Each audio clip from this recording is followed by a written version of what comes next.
Focus TV national breaking নিউজে আপনাদেরকে স্বাগতম। আসুন জেনে নিই আজকের প্রধান সংবাদ শিরোনামগুলো।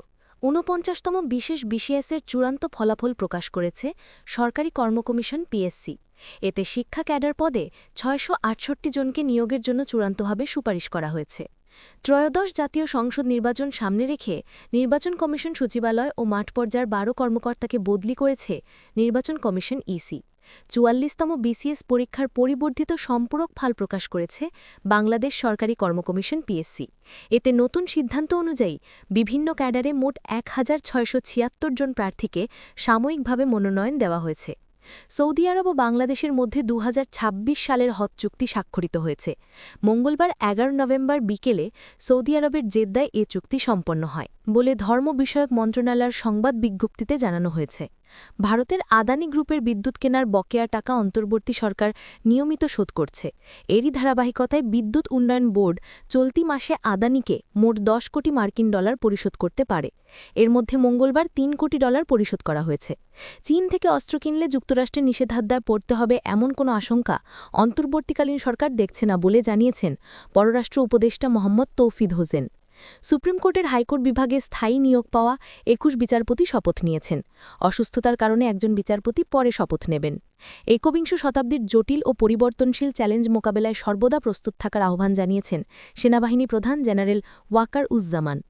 গত অক্টোবর মাসে সারা দেশে ৪৬৯টি সড়ক দুর্ঘটনায় নিহত হয়েছেন ৪৬৯ জন, আহত হয়েছেন ১,২৮০ জন।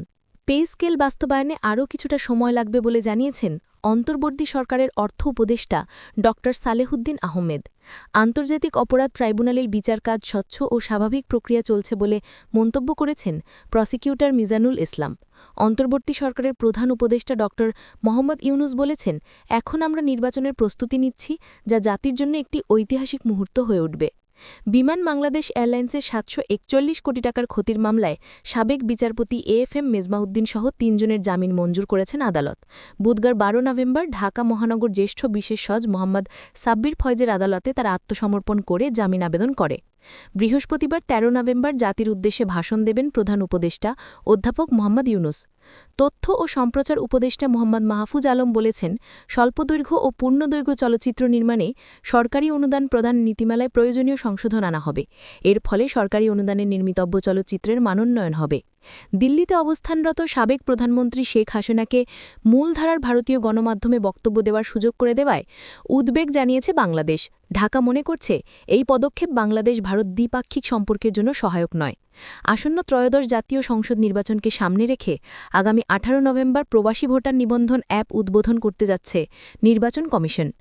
বিলুপ্ত দ্বাদশ জাতীয় সংসদের সদস্যদের আমদানি করা ৩১টি শুল্কমুক্ত বিলাসবহুল গাড়ি সরকারি যানবাহন অধিদপ্তরের পরিবহন পুলে হস্তান্তরের সিদ্ধান্ত নিয়েছে সরকার। এগুলোই ছিল আজকের প্রধান সংবাদ। পরবর্তী সংবাদের জন্য ফোকাস টিভি এর সাথেই থাকুন। ধন্যবাদ।